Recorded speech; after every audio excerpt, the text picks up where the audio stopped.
I'll admit it.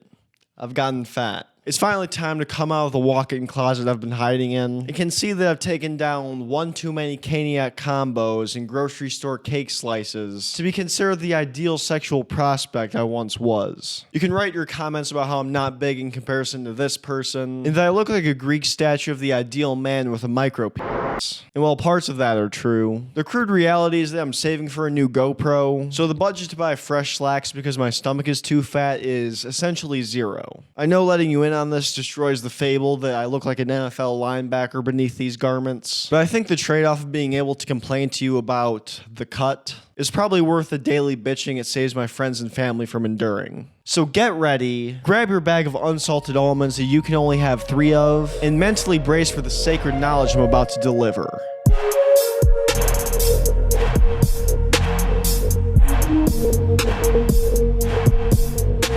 This is my first time really attempting to lose weight in my adult life, and so far, it's fucking awful. Between cleaning out my checking account and prodding a piece of chicken down my throat twice a day, I'm creeping toward the point where I think I'd prefer carving my skin off with a shard of glass and shriveling in the sun than save 50 calories by drinking a black coffee to feel exactly the same as I did before. I think I'd be less disheartened if the change in my soup can build that I've developed for years was more noticeable in everyday life. Like my neck and face haven't gotten more toned, but my upper penile area has deflated substantially. But that really helps no one in practice because the hoes aren't going to all of a sudden start popping it for me because my waist went from a 35 to a 34. So besides me, who gives a fuck?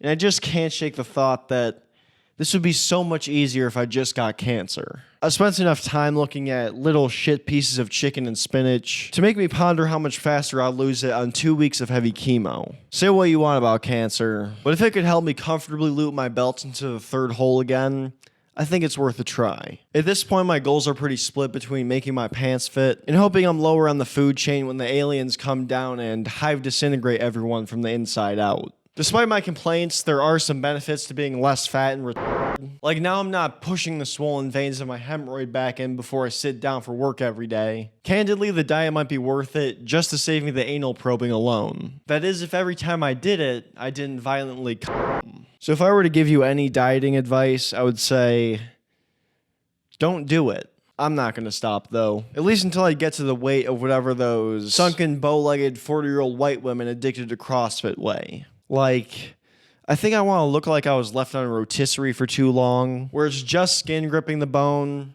and nothing else. Kind of like the before picture of one of those North Korean defectors that swam across the ocean to get to America. Or the images of those people in before they corralled them into the gas. Anywho, dieting sucks, but if you're strong enough to oppose my will when I tell you to not do it, then I reckon you probably have enough resolve to make it happen and lose the weight. Or you're just malevolent to my views, so in that case, fuck you. I had plastic surgery because I was trying to look good for y'all. Part of the reason I'm doing this whole diet shtick is that I don't want to be seen as the deplorable imbecile that I look at in the mirror every day. And although this definitely isn't a mental health ideal, I think this is a trait that more people should adopt. Like, I'm gonna completely lose my shit if I hear one more person with half their foot pouring out of their Birkenstock act like the word fat is equivalent to ripping the hard R. I think your opinion on shame should be voided if it takes a cross-section of a truck tire to properly fit the width of your foot. That's just me, though. And this whole self-acceptance thing is kind of a sham, because accepting who you are doesn't make you less of a piece of shit. It just makes you someone who's self-aware of how big of a piece of shit you really are. Like, if a dude hits his wife and just accepts that's who he is, and doesn't change anything, he's still a bad person, but now he's a bad person, and there's no hope for change. And this doesn't apply to everyone who's overweight. Like, if you just turned 80 and have completely given up,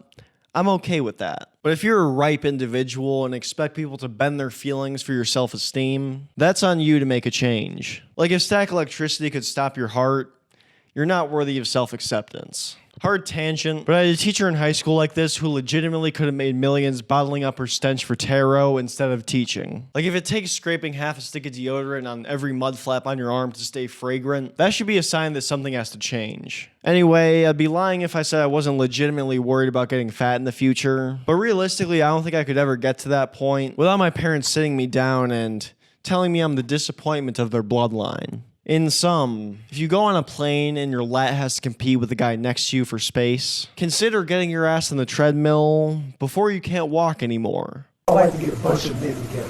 Holistically, being on a diet is borderline not worth it to me. The rich people who just get a tummy tuck and get it done in one fell swoop have the right idea. Because dieting is essentially striking a balance between wanting to become a better person and wanting to fit the barrel 4 inches deep in your neck.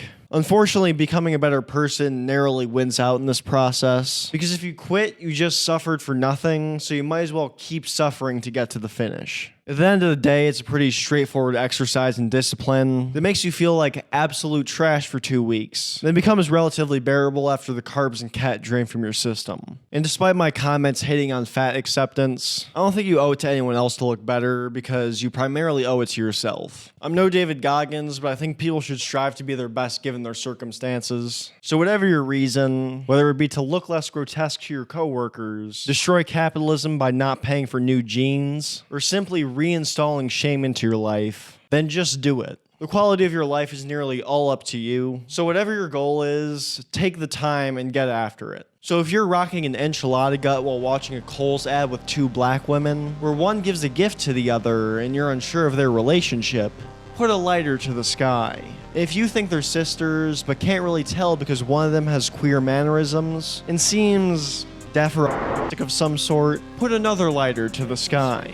And if by the end of the commercial, it's entirely unclear whether they're going for an extremely progressive DEI, or the actresses can't interpret stage direction, hold the flames to each of those 2 little buttons as you lean out of your window to screech into the abyss, showing your neighbors the beautiful octaves that are possible when a fully grown man is about to overdose on mescaline.